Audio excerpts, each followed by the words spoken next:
And he's here. He is here. Cristiano has entered the building. Welcome, wherever you are, to the Old Trafford Theatre.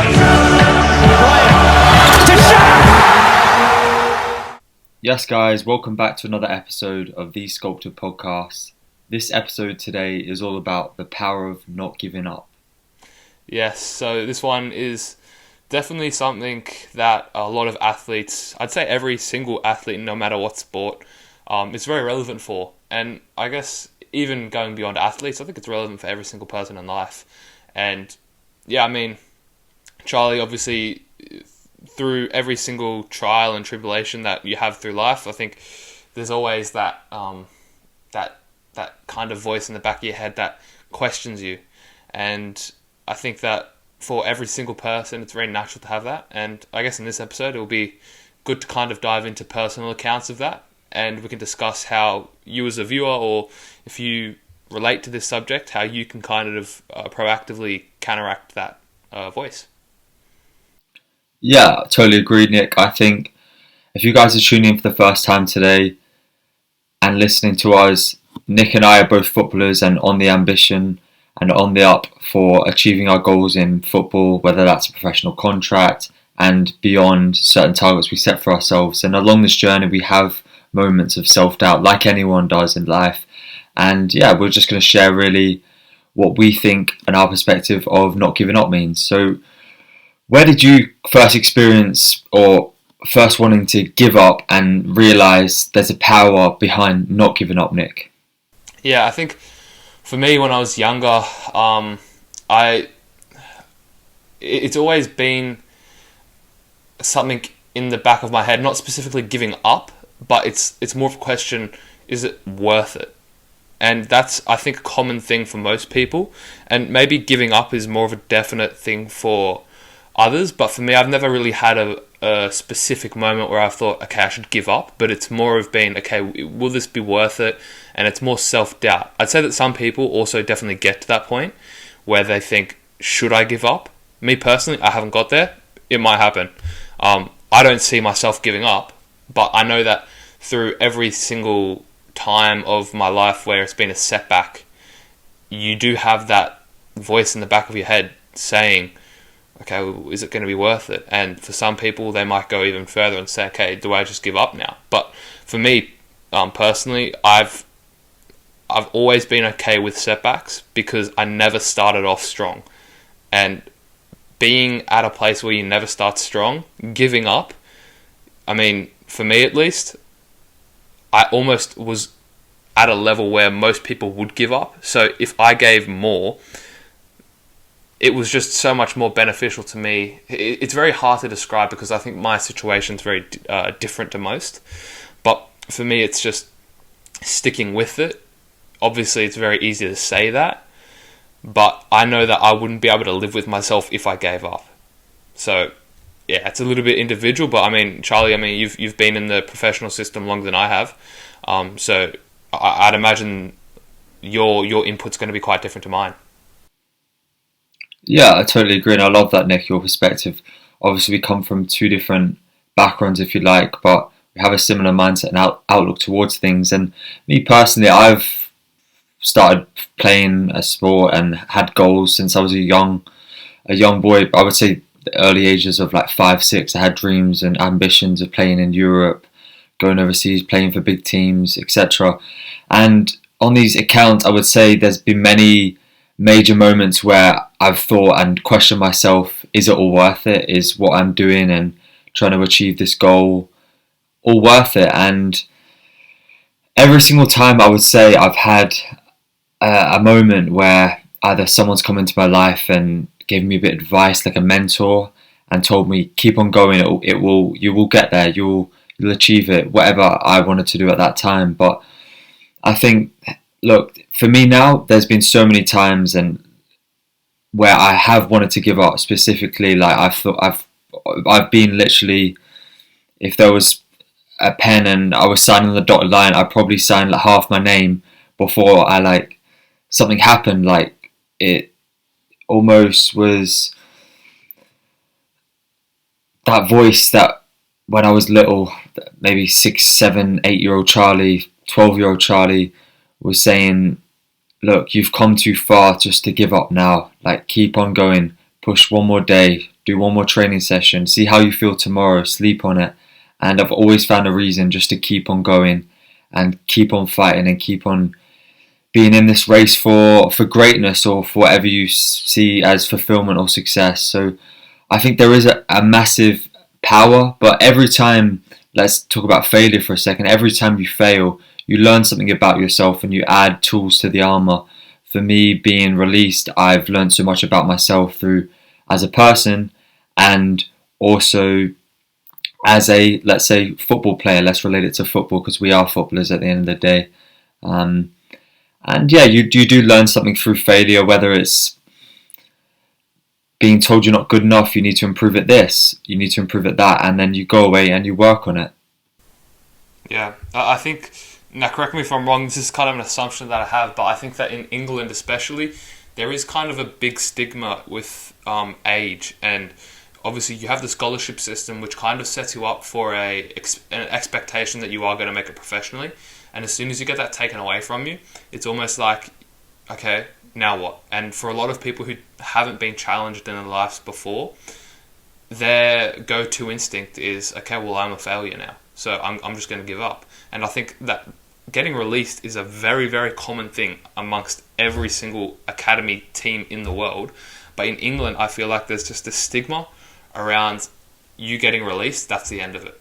And I think that, Charlie, you might see a lot of your other friends who got released from Plymouth at that time. Obviously, I don't know this, but I wouldn't be surprised if a large majority of them gave up on their original goal or compromised and they don't have those same ambitions, or they literally just stop football altogether. Yeah, so there's 2 key points I'll touch on there. First of all, the majority of professional footballers, not even academy, have been released at some point. Obviously, your Messis, Ronaldos, your big boys, your big players in the big leagues. Whether they were released at a young age, possibly, or some of them in League 2, League 1, I'll just use the example of England, do get released. So it's a very common thing. And agreed, a lot of people that do hit that point, let's say, quote unquote failure, which it isn't, it's just someone's opinion at the end of the day, they do give up. It becomes too emotional to them, and that's when they think, I'm not good enough, take it personally, I'm going to amount to nothing, there's no point in trying, I'm a failure, full stop. Whether there's very few individuals and the ones who go on to succeed take it as another way, another perspective. 2 people, different perspectives. One achieves what they want, one doesn't, because one stops and one carries on, and the person that carries on realizes that they're human, they have areas to improve, and they can take people's opinions and turn their perceived negative into a positive outlook, and it will help benefit them as a human and as a person, and as a footballer, sorry. Yeah, I think something that most footballers, especially young footballers, don't understand is that the journey to the top of being a professional footballer, there are going to be setbacks, and they don't realise that because they only see the end product. So when you compare yourself as a young footballer to Messi or Ronaldo, you're thinking, okay, they had the smoothest journey in the world to get to where they are, and one little bump in my path, that's me, that's the end of it, basically. Where the reality of that isn't that at all. Messi and Ronaldo had setbacks. You just don't know about them because their setbacks are outweighed by their successes. So their glory, essentially, of them being at the top completely outshines their setbacks. And you might not know what their setbacks are. I don't know what their setbacks are. We might never know. But they would have had them. And it's the fact that they stuck with it. And I know that in professional football, and especially in the lower leagues, you can 100% still make a living off football, being a professional football, getting released from teams. And a setback, as you said, Charlie, it's someone's opinion, but that doesn't have to define you. You got to understand that your self perception of yourself is the only thing that matters. And at some points of time, it's not even necessarily your skill ability, who you are as a person necessarily, that actually is being, I guess, say if you've been released from a team, it's not necessarily that's in criticism. It's sometimes just an opportunity within that team, and you then just have to find another team, and that's fine. That's football. Football's crazy, but there's thousands of professional football teams that you can play for in the world, and I think that a lot of people who have this belief that they can only make it at the top level, and if they don't, they're a failure. I think that's the wrong belief to have. And Charlie, I think that you'd agree with me, but a lot of the time you have to work your way up, and the people who just get given these opportunities when they're young, I think that they're actually the ones who end up quitting in the end early than most, because when they get their first setback, they don't know how to deal with that. So it's almost important to have these setbacks. I totally agree. I think, look, there's a big thing within academy footballs and players at top clubs now.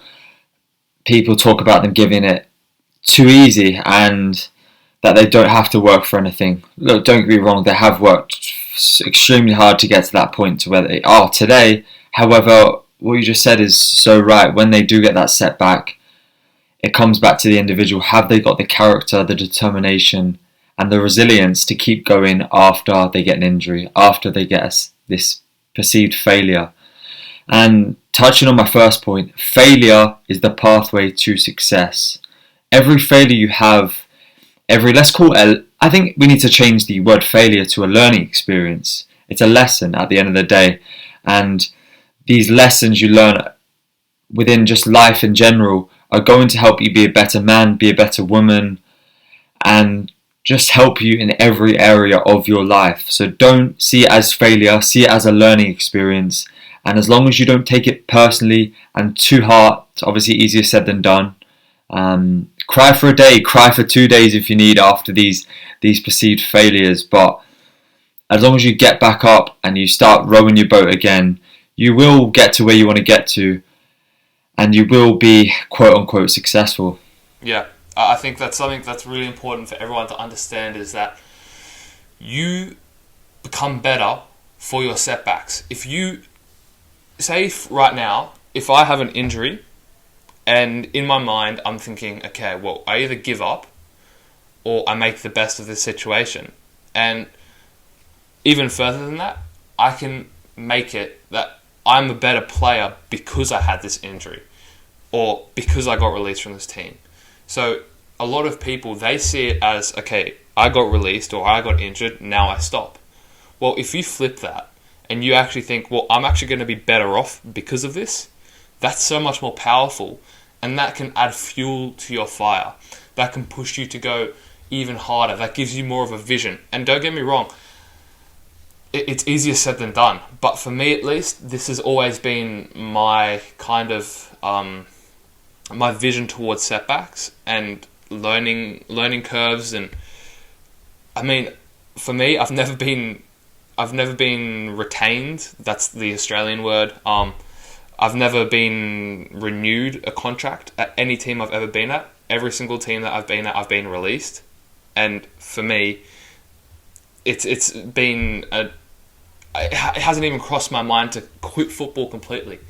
It's just, what's the next thing? And it's constantly moving forwards, even when you get dealt these cards that you probably don't want to be dealt. And that's what builds character. That has kept me going. That has me getting so many failures in my life has actually made me so much stronger, and I've been better because of these failures.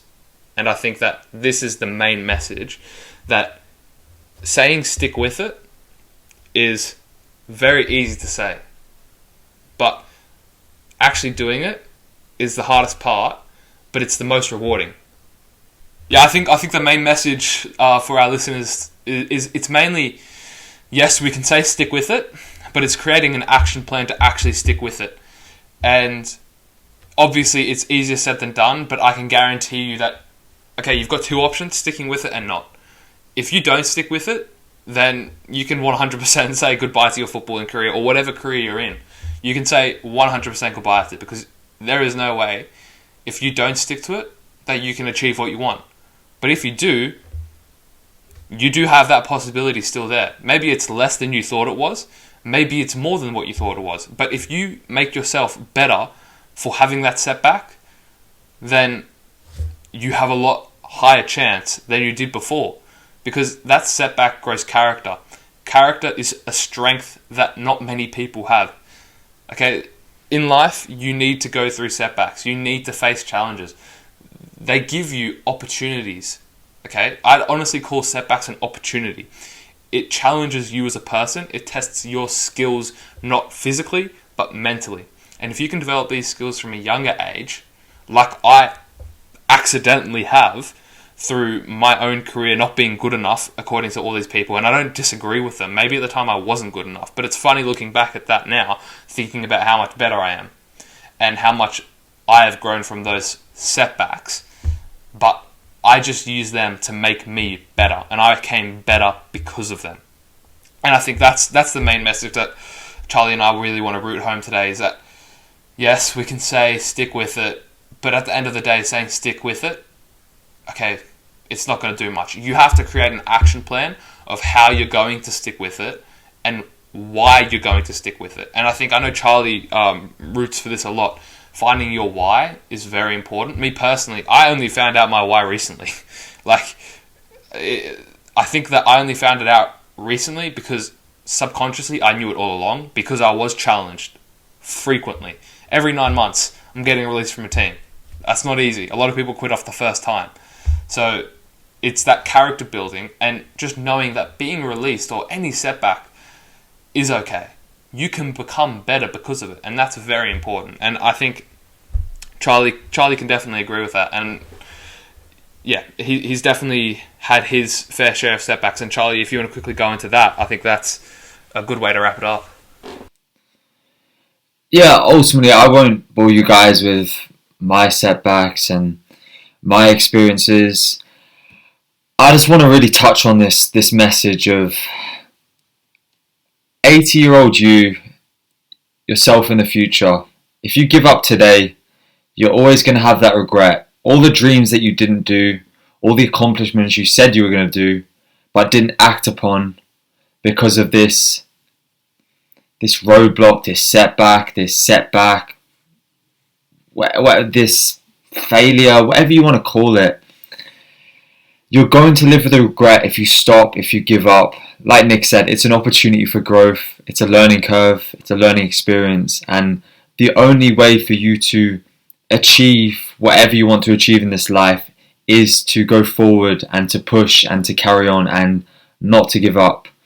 And what Sculpted is all about is molding yourself and sculpting yourself into the ideal person, ideal vision of where you see yourself in the future. And day by day, by sculpting away, you will become the ideal man and woman you're aspiring to be. So keep on sculpting yourself, keep on believing in yourself, and the message of today is do not give up, because it's not worth it. Yeah, just quickly on that one actually, I might just add this. If you think of a sculpture, right? If you think of a perfectly sculpted sculpture, you go ask the person who sculpted that, they will tell you all the flaws. They will look at this sculpture. You as an outlooker, like a third person, just looking at this beautiful sculpture right in front of you, you'll be thinking, wow, this is perfect, right? This sculpture could be signifying Ronaldo. You look at Ronaldo, he's perfect, right? But you go ask Ronaldo, what are your imperfections? What are your setbacks in life? He might tell you, oh, okay, when I was younger, this happened to me. I was injured. I felt like giving up at this point. He will be able to tell you all those certain parts of his life where he was challenged. If you go ask a sculptor what is imperfect about his sculpture right in front of him, he'll be able to point out every single little flaw in that carving, in that sculpture that you see in front of him. Whether it's there's a chip in that sculpture, whether the eyes weren't perfect, if there's a hair strand that's a little bit too loose on the sculpture, he'll know those details. But he knows that his sculpture is better for them. And that's what you see in front of you right there. Yes, it's maybe not perfect, but he built the character, he used the tools, he used this as an opportunity to make it better. Because especially with the sculpture, you only get one chance at it. You only get one chance at life as well.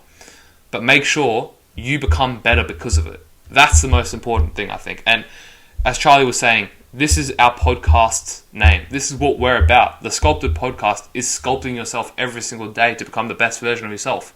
And a part of sculpting yourself, it's not necessarily a perfect adventure, but it's making the best out of the cards that you were dealt. And I think, that being said, I think that's our main message for today. And I hope that you can really understand that. And I hope that sits with you.